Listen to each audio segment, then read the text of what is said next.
Hey guys, welcome to Lovely J Podcast. This is Miss Coco Boughton, and I am in for the surprise. No, not surprise. But hey y'all, I'm going to, I just got some trash bags in, so I'm going to start cleaning up some. Try to get this house straightened out the best I can. I was waiting on trash bags, and I got them. Nah, I wasn't waiting on trash bags. My bad. But no, I've actually been in pain the last couple of days. Y'all know I've been working on this house for 3 weeks. I've been recording podcasts, but I have not been posting them. So as of now, the date is Tuesday, March the 3rd, 3:36 p.m.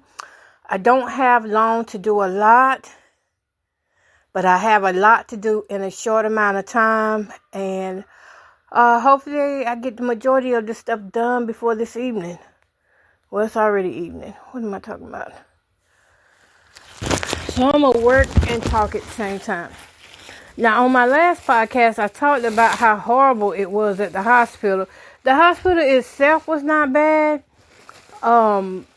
It was just that the heating experience was bad for me. They had it so cold in those rooms.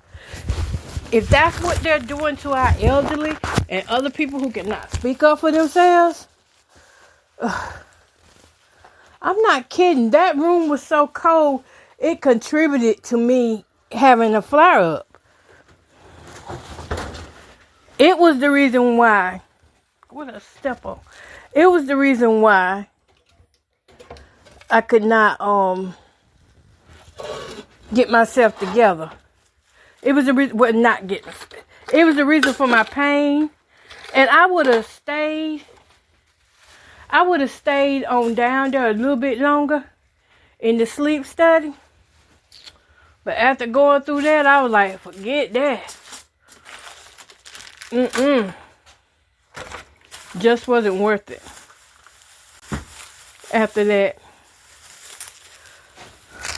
And when I got the opportunity to leave early, I took it. I took that opportunity.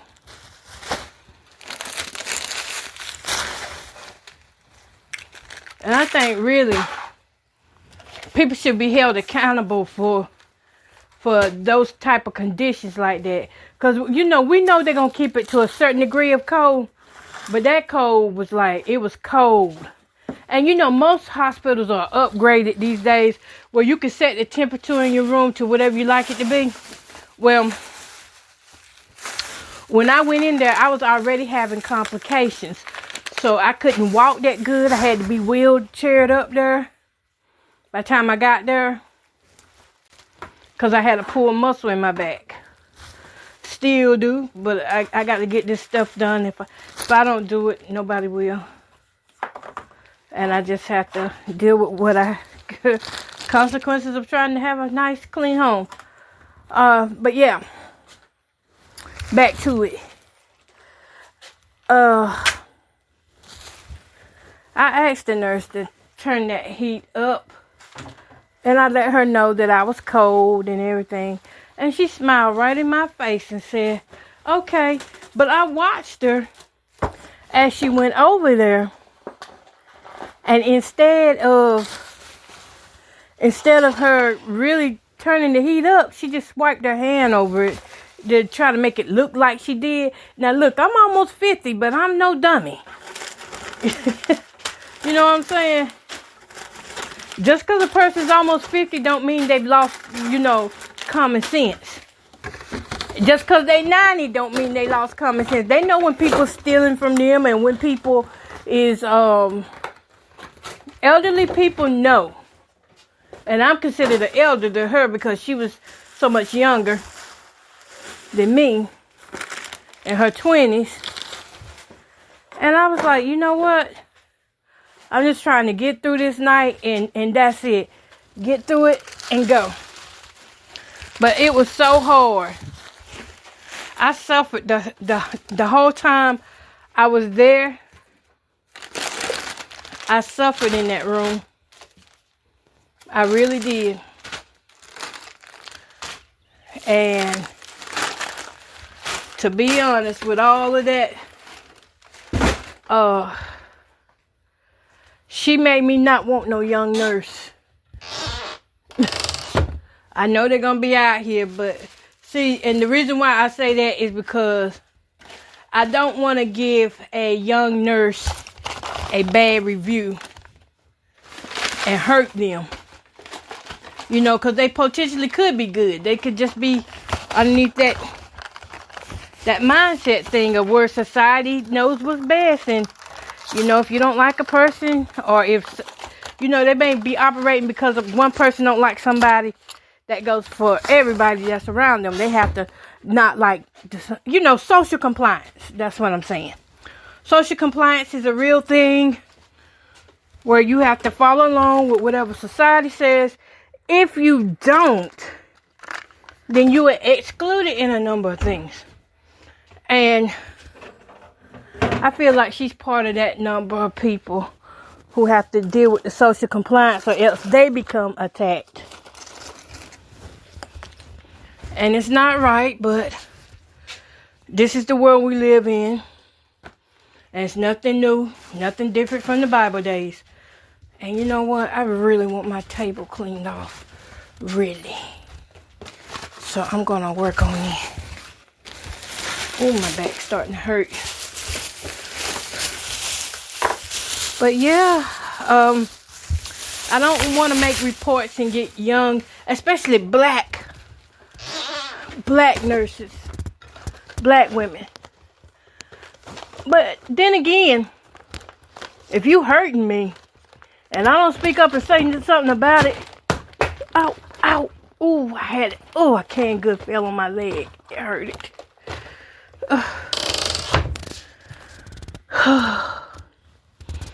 The devil is a lie. Okay, but if I don't speak up and say something, the next person she may actually really hurt a person like that. So I guess the thing to say is, you choose the type of nurse you want to be. You want to be a real nurse, or you want to be a play nurse and follow society's, you know, the hateful society's way of life versus doing the right thing.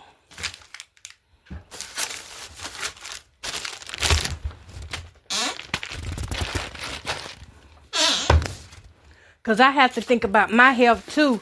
Does this young lady's, what she do, is it gonna hurt me further down the line? Because that cold air, it puts so much pressure in my joints, and my spine and stuff will hurt so bad. I'm still hurting. Now, true enough, I did already have a pulled muscle, but we all know that cold air do not make it better. Now, who don't know that? Cold air does not make it better. So, having said that, I have to choose my battles too. Which battles do I want to join in? And I'm not trying to hate on no nurse. I'm thankful for nurses. I mean, nurses save lives and some take lives. But if you're not on the side of life when it comes down to no matter who it is you got to take care of, you know, honestly, you don't deserve that job. And what I went through, the two nurses I had they did not care about what I had to say. They gaslit me whenever I spoke up and mentioned about, whenever I mentioned about the, my mama would just stack it like that. They gaslit me whenever I would mention about a blanket or anything. They said, okay, I'm going to get it, but never came back with nothing. It was so bad in the sleep study. I was shaking. I was underneath the covers. And it's a good thing I took my coat. I try to keep my head covered with my coat. Because I'm like, okay, if I can get my feet and my head warm, I might be all right. But honey, little did I know that even when you're in a room that's that cold, it don't matter what you cover up, you're not going to be all right. Especially if you already have arthritis. And I already have arthritis, so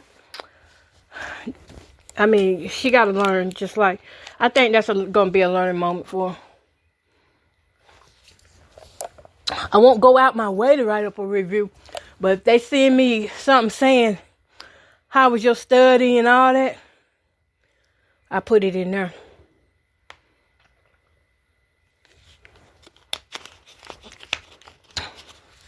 Because what if this is not the first time that this person has done such a thing like this, you know? And I don't have no way of knowing if she's done this before or not. You know what I get tired of? Coming through here, whole bottles of water just laying out. Okay.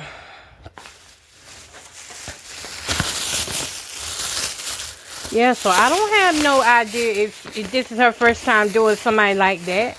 It could not be, you know. I don't know.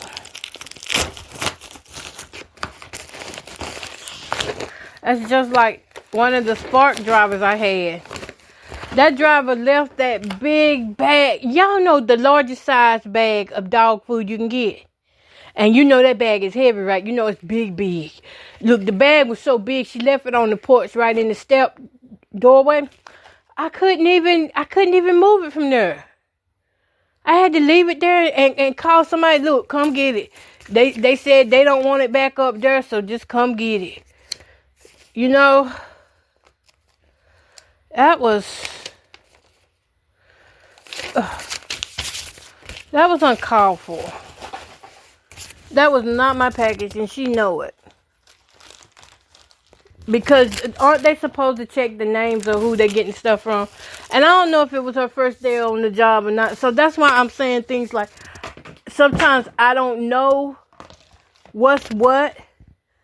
So it's just best for me to be honest. And if it was an honest mistake, then maybe whoever's in charge of them will be like, okay, just don't do it again. So I'd rather let it be honest than to sit there and fake around like nothing happened to me. Now that cold was not an honest mistake, because I sat there and watched that girl pretend like she turned that air up, and she didn't. And then she got nerve to come back in. Oh, the heat it's freezing. It don't seem like it went up. No, it did. She said, well, let me go check again. And that time she turned it up. See, one thing about it, if you listen to your elders, you're going to learn a lot. And my biological mom, you know, she's in the nursing home. And I listen at what she say. You know, I don't just brush off what she be saying to me. I be listening at what she say. And she already told me some things about how the hospital would do her. So, I was like, okay, well, these are things to look out for as I get older. Because as you get older, it's like the younger people lose respect for you. They lose respect for you, and they want to take shortcuts on your caregiving. Take shortcuts, and that's not a good thing. So they'll sit there and pretend like they did something just to pacify you, just to make it seem as if they've done their job, even though they haven't done their job. And people like this, you know, there's plenty of people out here who really do want to help people. And every time I see where they say, oh, it's a shortage in nurses, why do you think that is? Because the people don't really want to help no way. And the ones that do really want to help people, they the ones that are usually turned down and not given a chance. Not given a chance to help. Or either they have so many obstacles that have been put in their path till, you know, they don't. What is this? Tools. These things need to go. I'm going to put them back over there. And get these tools out of mine, out of sight. Put them in here. Yeah, the ones that really do want to help people, They don't get a chance to. But the ones who really don't care about people, now those are the ones who seem like they get approved for everything. They get approved for the loans, help with tuitions, all kind of things. And meanwhile, the other ones that want to help, they are told no. They are looked down upon. So, that's one reason why you gotta be careful who you put in these offices, voting and things.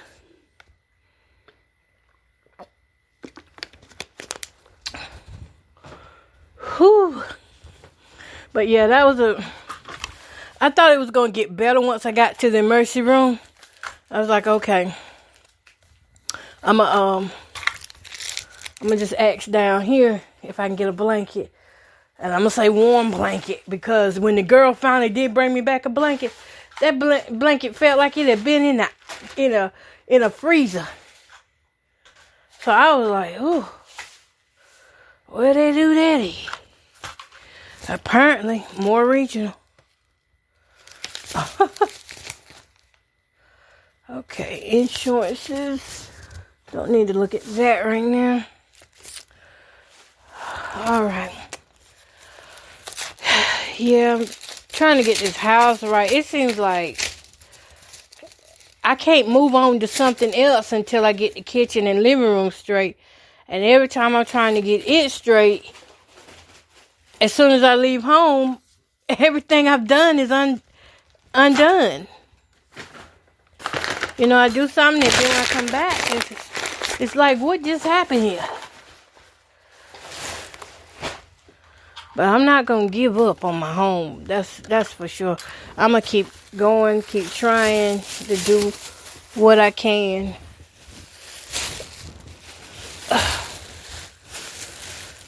Okay. I need to put this stuff up. Ooh, almost gotten. I am finding Vaini lids in different areas of my home that are like wedged on the floor and things, or on the counter. I found one yesterday that was pushed underneath a piece of tile. But if you'd been walking in here barefooted, you would have got cut. If you would have stepped over it, you would have got cut. Because you barely could see it, but I spotted it. And then the other day, and this is what got me wanting to keep my counters cleaned out. Because I came in and I was cleaning off the counters. That's what I was doing. I was cleaning off the counters. And as I'm cleaning off the counters, I grabbed like 3 or 4 of these Vaini lids. Vaini sausage lids. And you know those things can cut you up bad. Those were not my lids. So I'm like, I haven't ate any Vainis here. And the ones that I do got here, they haven't been opening. I think they've been down there for like two months. They still some good. They just haven't been ate. So usually I have this one granddaughter that she'll eat them all, but she ain't asked for none. So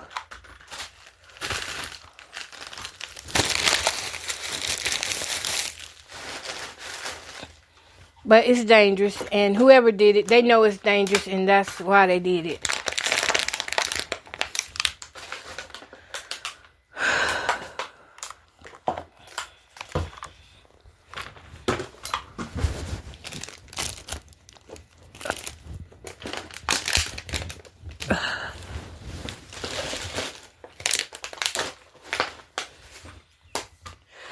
And I saw on my camera where somebody...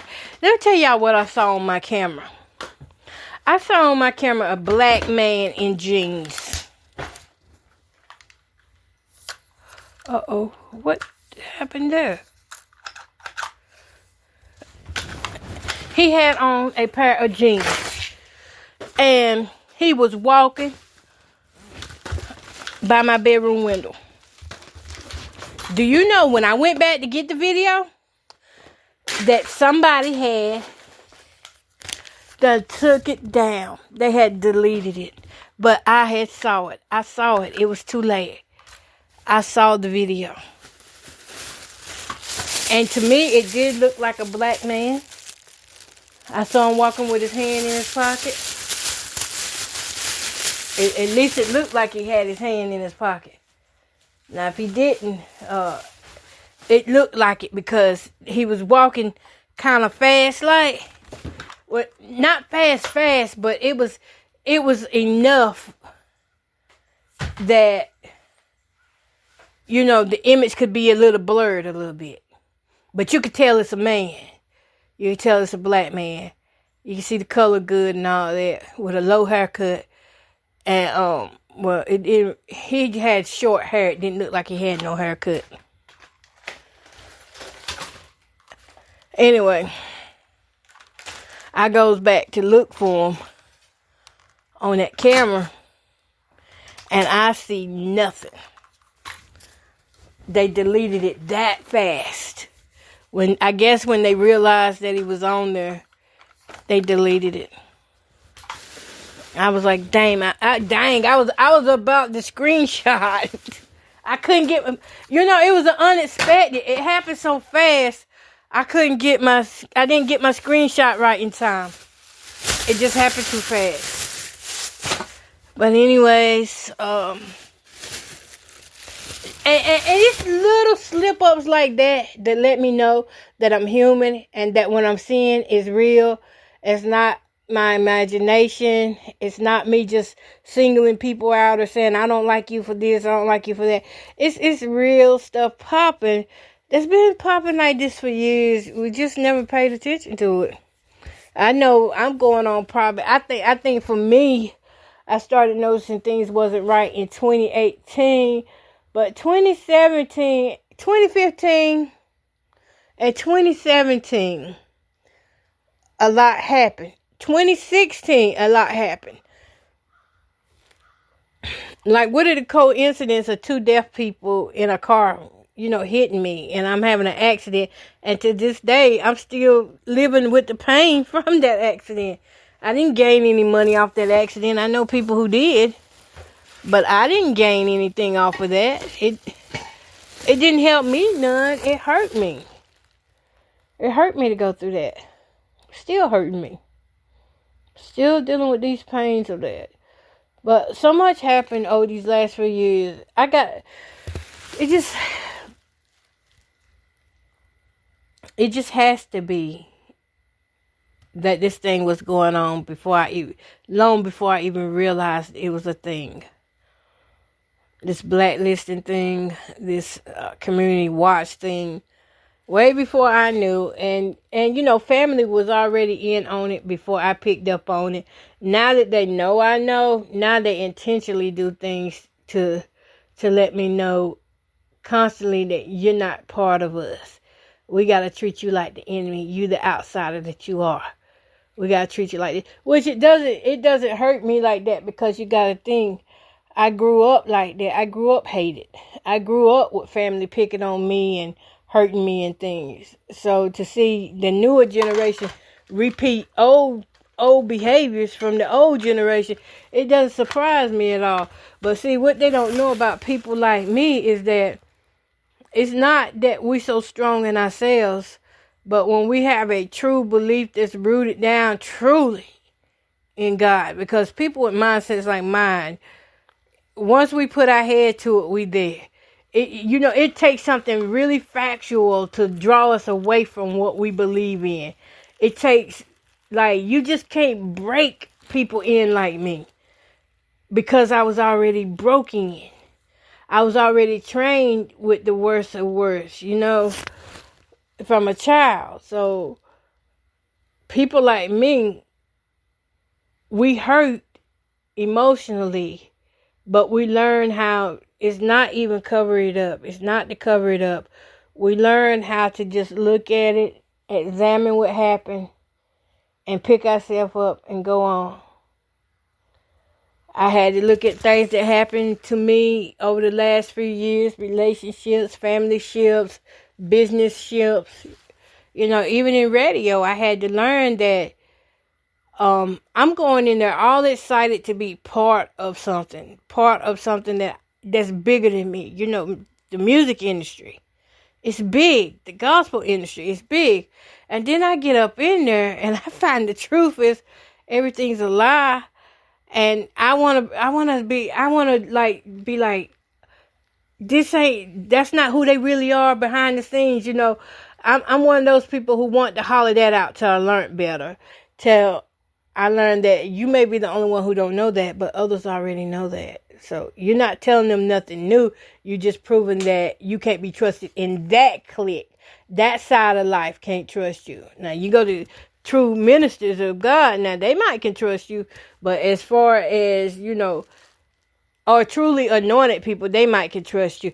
But as far as like going into the business wise of things, they're not going to trust you because see, everything is a performance, everything is entertainment, everything is scripted, and that's why you see a lot of times gospel artists and everybody else, you know, just like choir rehearsal, we practice to be who we are.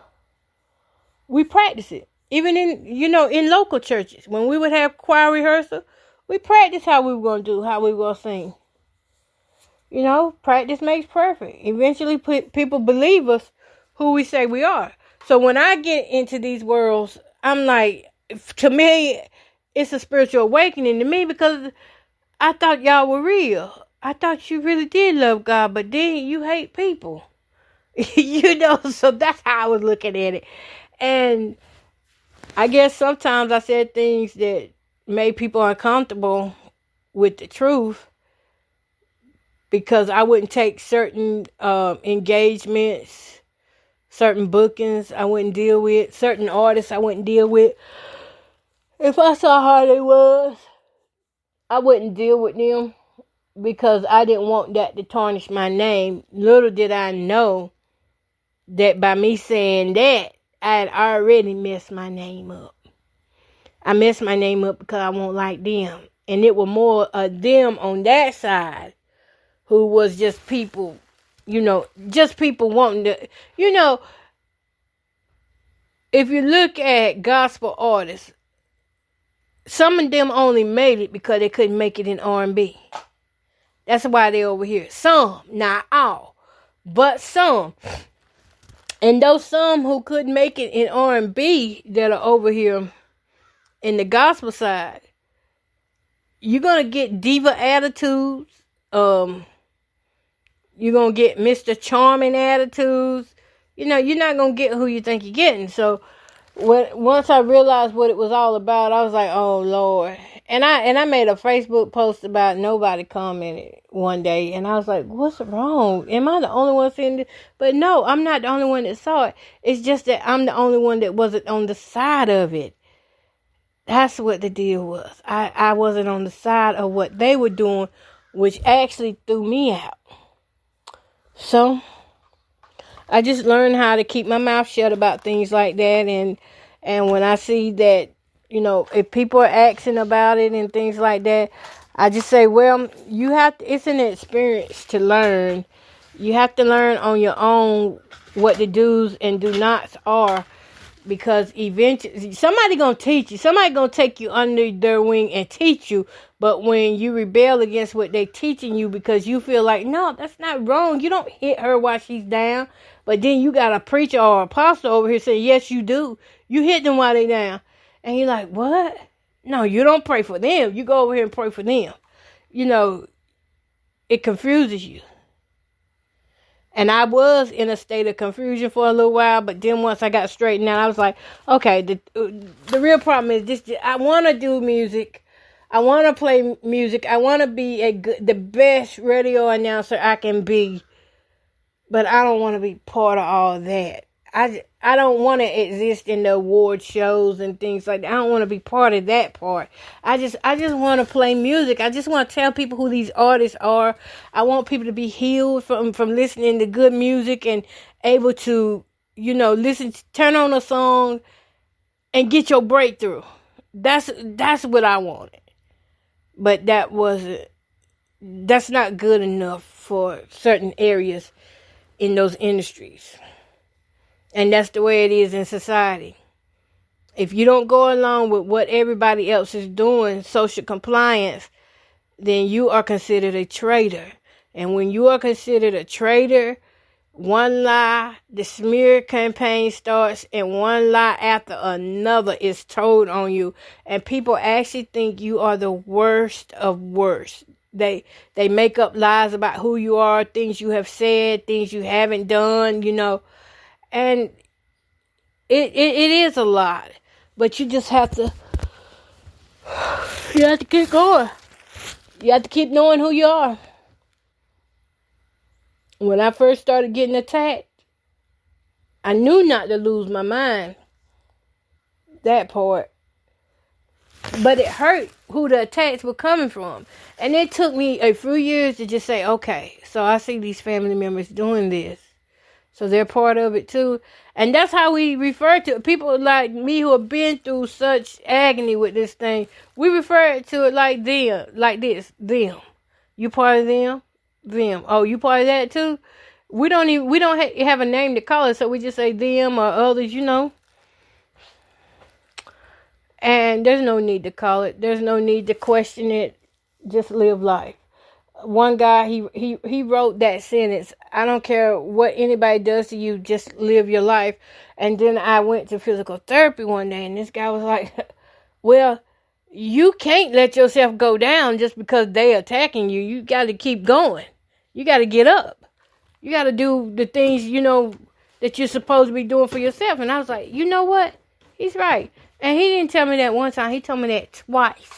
So I knew then I may not have the life that I wanted to have, but somewhere in here, this is the life God wanted me to have. And it's full. It's full of peace. It's empty as far as having people around. As far as trusting people, it's a lot of emptiness. But for the most part, I can go around anybody I want to go around. I can be manipulative too. Don't think I've always been in this place that I'm at now, this calm place that I'm at. I can be the loudest one in the crowd. I can be the quietest one in the crowd. I can play games right back and forth with these narcissists. But you know what? Why? Why would I want to play and use my energy for that? I did that one time. I played like that. I used my energy for bad one time, and it did not turn out good for me. It weighed so heavy on my conscience that, it could have turned out to be a disaster. It started feeling like it was real, and I had to cancel that. So, we just have to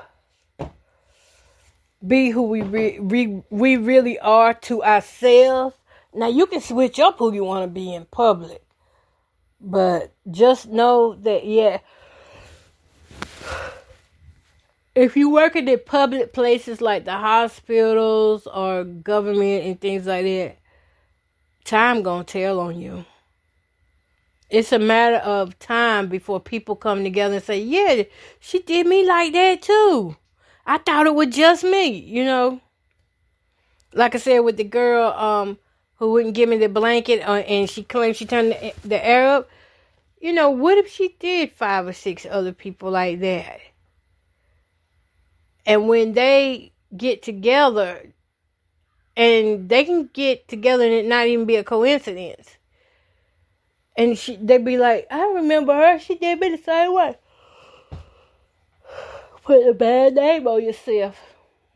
And now the name you try to give me is now on you. I'm seeing that. I'm seeing a lot of stuff just backfire on people. Every time they try to do something bad, it just comes back on them. I'm seeing that. I'm seeing it, and I can laugh about it because there's a place in the Bible where Isaiah, I think it's Isaiah, he laughed at the people who was trying their God against his God. Or is it Elijah? I want to say it's Elijah. I hate to tell you wrong, but when I do find that story, I want to say it's Elijah. He laughed at them because he knew that their God of Baal was not gonna he wasn't gonna come through for them because he wasn't real. He wasn't real. The devil had fooled them people into believing that he was more powerful, that they were more powerful, that their God was more powerful than Elijah's God. And he wasn't. He couldn't make it rain. He couldn't do nothing. No people were out there just begging their God to do something. And here you have a God that said you don't gotta beg for nothing. My seed don't gotta beg. And here people is out here begging to be in these societies, in these little cliques, to be noticed. And here I am, a simpleton. I used to get called simpleton too, by the way. I used to get called hermit, simpleton, all that, because I always stuck to myself. I come out when I wanna, but here I am, little old me, down in the Canada Woods, minding my own business, and yet my name is one of the biggest names in this town, and I don't have a cent to my name like that. I don't own nothing, but yet my name it spreads. It spread across states and social media, and it's not even spread in a good way. But still, you just think about it. It's not even spread in a good way. I mean, what's the most that them people gonna do is really try to signal one another that, hey, here she is.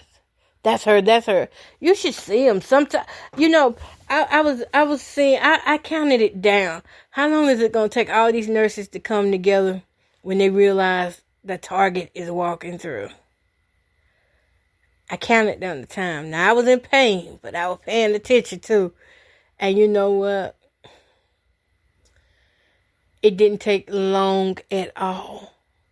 I laid in that bed in pain and I thought, dang, you never realize how many conversations is going on in the hospital until they actually talk loud enough where they want you to hear what they are saying. Somebody will catch that. Because when they want to invade your space, that's what they do. They talk loud where you can hear everything they're saying. They want you to hear their conversations. They want to put that fear in you. And the best thing you can do is just don't hear it. So while all of them is having all these conversations at one time, I'm tuning. I've learned how to tune out.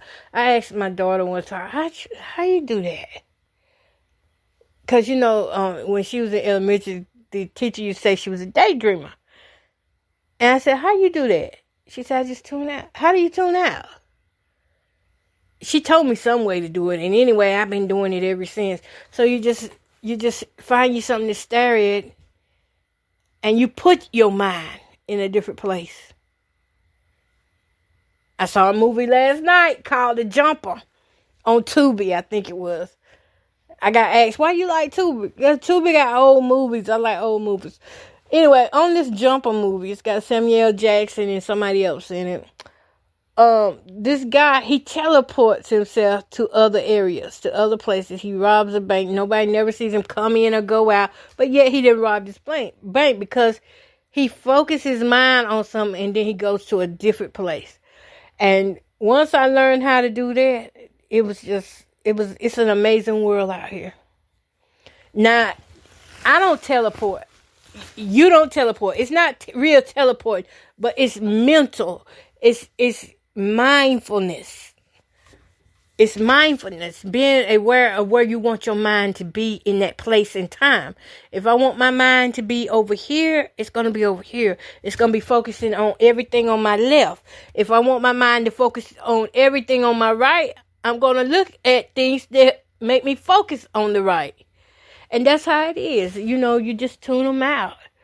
You can look at somebody and they can be the loudest person talking in the world, but if you tune them out, you ain't heard nothing. You ain't heard nothing. You ain't seen nothing. My mom is good at that. Both of them.